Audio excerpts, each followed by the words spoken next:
Iran's nuclear program. Our actions delayed this program by perhaps a decade, but we haven't stopped it. We've delayed it, but we haven't stopped it. Iran now seeks to weaponize its nuclear program for the sake of the peace and security of all your countries. For the sake of the peace and security of the entire world, we must not let that happen.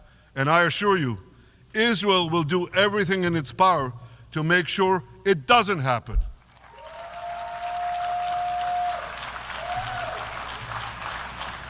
So, ladies and gentlemen, the question before us is simple. Which of these two maps that I showed you will shape our future? Will it be the blessings of peace and prosperity for Israel, our Arab partners, and the rest of the world? Or will it be the curse in which Iran and its proxies spread carnage and chaos everywhere? Israel has already made its choice. We've decided to advance the blessing. We're building a partnership for peace with our Arab neighbors while fighting the forces of terror that threaten that peace. For nearly a year, the brave men and women of the IDF have been systematically crushing Hamas's terror army that once ruled Gaza. On October 7th, the day of that invasion into Israel, that terror army numbered nearly 40,000 terrorists. It was armed with more than 15,000 rockets. It had 350 miles of terror tunnels, an underground network bigger than the New York subway system, which they used to wreak havoc above and below ground.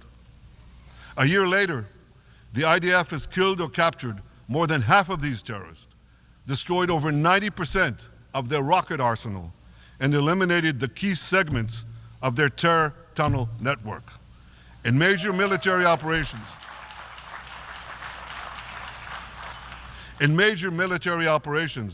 we destroyed nearly all of Hamas's terror battalions, 23 out of 24 battalions. Now, to complete our victory, we are focused on mopping up Hamas's remaining fighting capabilities.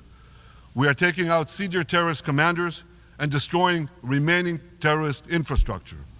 But all the while, and I'll say this one more time, we remain focused on our sacred mission, bringing our hostages home, and we will not stop until that mission is complete.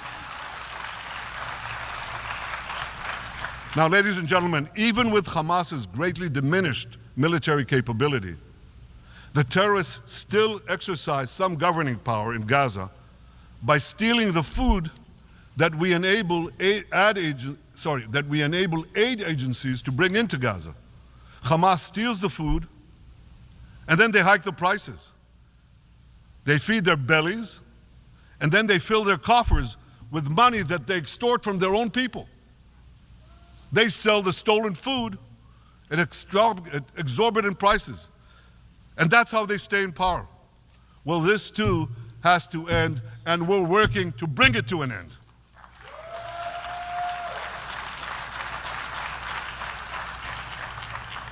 And the reason is simple.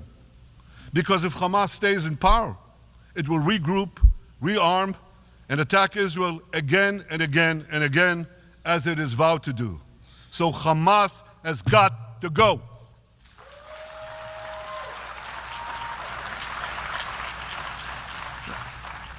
Just imagine, for those who say, well, Hamas has to stay, it has to be part of a post-war Gaza, imagine in a post-war situation in World War II, imagine allowing the defeated Nazis in 1945 to rebuild Germany. It's inconceivable, it's ridiculous. It didn't happen then, it's not going to happen now.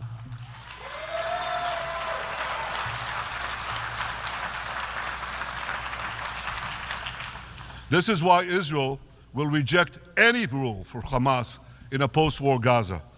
We don't seek to resettle Gaza. What we seek is a demilitarized and de-radicalized Gaza. Only then can we ensure that this round of fighting will be the last round of fighting.